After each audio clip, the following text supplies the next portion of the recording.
I was born in Sheffield in 1983, so I'm 35 actually next month.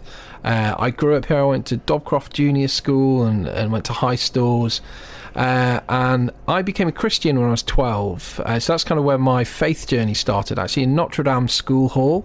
A band called Delirious were doing their first tour, and I became a Christian. I had an incredible experience, and I thought, wow, this kind of Jesus, I want to follow him. So I made that decision age 12, and started getting involved in music at All Saints Ecclesall, and really started all there. So I was writing and recording songs from quite a young age. So I put my first tape out age 13, and then was in bands throughout my teenage years with some of the local musicians, and then continued music, studied music at university, and got quite involved in worship leading at All Saints Ecclesall as well. So music's always been a part of my kind of journey over this past 20 years. I'm fascinated by the appearance of Delirious at your school making you become a Christian. Was there a particular moment? Was it their music? I mean, did you wonder what you were letting yourself in for when you heard them perform? Well, yeah, it was actually my sister. My sister had took me along, really. I was age 12 at the time. It was a choice of, do I have a babysitter or do I go to a gig with my sister? And so I was far too grown up to have a babysitter. I was 12, very independent.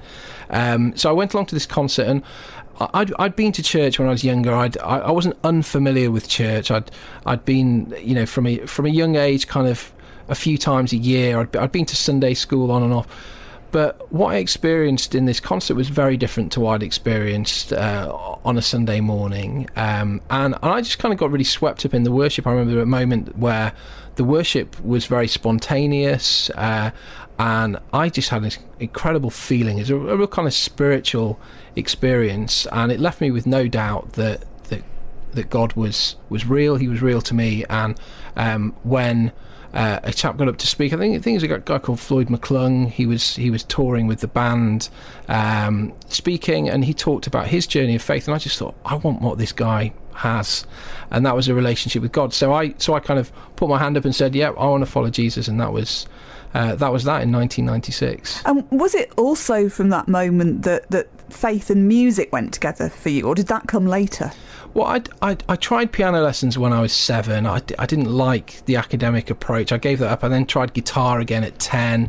Similar thing. I had a few lessons, but I didn't really engage with that. But about the age of 12, just before I became a Christian, actually, I'd started writing songs and expressing myself through writing songs on keyboard or guitar. But an interesting thing happened to me a few weeks actually after I became a Christian. I had a dream, a very vivid dream, in which a couple of well-known Christian songwriters actually phoned me in this dream, and what happened the next day at the precise time that these two people had phoned me, I got a phone call from my friend Robin, who'd been asked by the director of music at the church, All Saints Ecclesall, if I would join the worship band. So for me, it was kind of a very clear call, this incredible coincidence.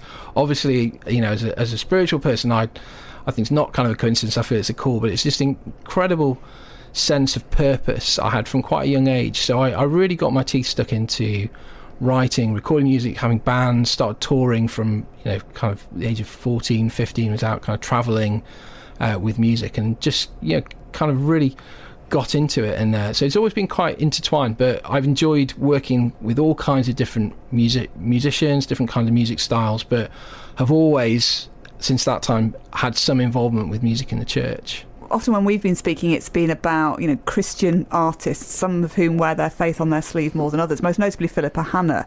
Is it important for you that musicians are able to express who they are from a faith point of view?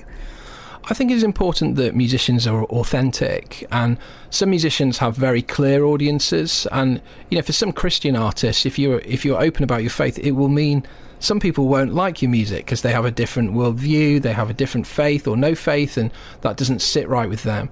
But I think it's important that artists and creative individuals express themselves authentically. For me, I've written lots of pop songs, lots of country songs. I've worked with people in urban music, all kinds of different things. but there's always a part of me that wants to talk about my faith through music. So it's important, if that's what's kind of burning on your heart, that's what you share through your art. So I think it's important that people do that. So the idea with homegrown worship, there's a verse in the Bible that says, Jesus says, when you pray, just shut the door. Don't be religious. Don't do your prayers like the Pharisees out in public. Don't, and I started taking that verse on board. I started writing music at home each morning, and I started this at the beginning of the year. Every single morning I get up and I basically will open my Bible and I have a ukulele in my lounge, which I kind of share with my 4-year-old daughter. Oh, I love a ukulele. And it's beautiful. It's a baritone ukulele, so it's not kind of too Hawaiian sounding, but it's got a really nice tone. And I pick that up each morning. I open the Bible and I just respond each morning. So out of that, I've written lots and lots of songs. I start thinking, how can I share these? So I came up with this idea of homegrown worship. So each week I'm going to be sharing a song of my own, and the vision is to get other people to share their songs with me. Already we've had dozens and dozens of people send in songs before we've even started sharing the songs, and then we're looking to be sharing new songs every single day. So that's the vision long term, is that we can introduce new songs to people in all kinds of styles and genres, because sometimes people listen to modern worship music and they think it has a particular sound or a style, but there should be expressions of worship which have a reggae flavour to them, or an EDM flavour, or there's a lot of breadth and width to expressions of worship. So we're just trying to kind of unearth new songs, really. Now, in order to share these songs, you're looking to raise quite a lot of money. So how much do you need to raise, and why do you need so much money in order to do it? Okay, well, so we're doing a crowdfunding campaign. So we're using a platform called Rocket Fuel, which is a platform we actually started through my company Resound Media in 2014. So basically, every song that we record, we've got to cover the costs of. We have a studio that we run. We've got to pay the session musicians.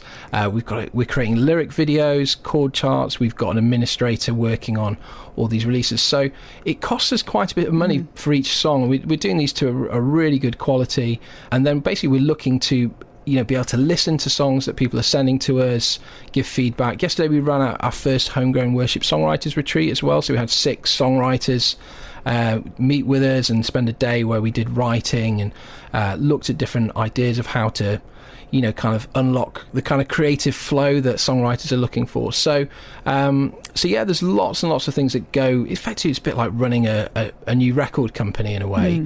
So there's lots of things involved with that. And is the aim for these songs to reach a wider audience, or is it about getting them written in the first place? I think it's a bit of both, really. One side is we want to share the songs with as many people as possible. So we're putting them on Spotify and Apple Music, and people can listen to them for free. So we're not necessarily asking people to buy in on any high level. They can experience and use the content. If people like them, great, sing them at your church. A lot of songs will be congregational. But then also what we're trying to do is encourage writers to get into their flow where they can write songs where they are and use them in their communities. Like I'm actually sharing some songs with my home group next week at church, and that's really nice. Just again, taking my ukulele, sharing those songs, and that will really encourage and bless the people that I meet with in my community. So we're just wanting to encourage churches to do that, because I know when I was involved working at All Saints Ecclesall, going back a few years now, it was incredible to see what grew out of that creative community. We made our own worship albums with the youth ministry there, and out of that grew some fantastic bands and artists and expressions of Christian music and expressions of folk and pop music. So it's something we're trying to encourage churches to welcome and embrace new homegrown songs. How welcoming do you think churches are, and open are they to that kind of thing? I mean, I noticed that some of the modern day worship songs, people like Matt Redman and Stuart Townend, their kind of music has sort of drifted into some of the hymn books, if you like, in church. But in terms of homegrown worship, are churches quite good at embracing that local talent? Some are and some aren't, and I think what I'm trying to encourage with homegrown worship is it can just start from one person in their living room with the ukulele. It can start that grassroots. That could happen in a kind of sleepy church that's mostly pensioners, and that could happen in a vibrant Pentecostal church which has hundreds of young people. So I'm keen to try and encourage churches to sing new songs. The Bible talks about encouragement to sing a new song to the Lord. So I think it's good to bring things in that are new and fresh. The old classics are brilliant, and I'm sure we'll be singing Wesley songs for the next several centuries, and that's not a bad thing at all. But I think there's a need for something new and fresh. For me, I went along to see this new band called Delirious in 1996, and it was a life-changing moment for me. Obviously, Wesley wasn't touring at the time, so I thought it was a really positive thing, and I'm keen to try and help churches to enable those kind of expressions to grow, so that people maybe from outside of church might be drawn in, because the sound is something that they can relate to, and perhaps the language as well. It's not about dulling down language, but some songs can talk about things of faith in a language that can be understood by people of the day. So that's something we're trying to encourage. It's just fresh expressions, and sometimes even like colloquial expressions. I had a chat with a friend of mine in Scotland who was just saying about how linguistically there are words that are used in the kind of dialect where he lives that are different. It's great to have worship songs that encompass some of those colloquialisms. So just tell us, Andy, where people can find these songs, and how long are you going to be sharing them for? Is this an ongoing process? Yeah, well, as I say, the aim is to go from sharing a song each week to eventually getting to sharing a song every day. Whether we get there or not, who knows, but I'm quite determined that we're going to do that. So from this week, actually, we're sharing a song every Friday, so you can listen to those on Spotify, Apple Music.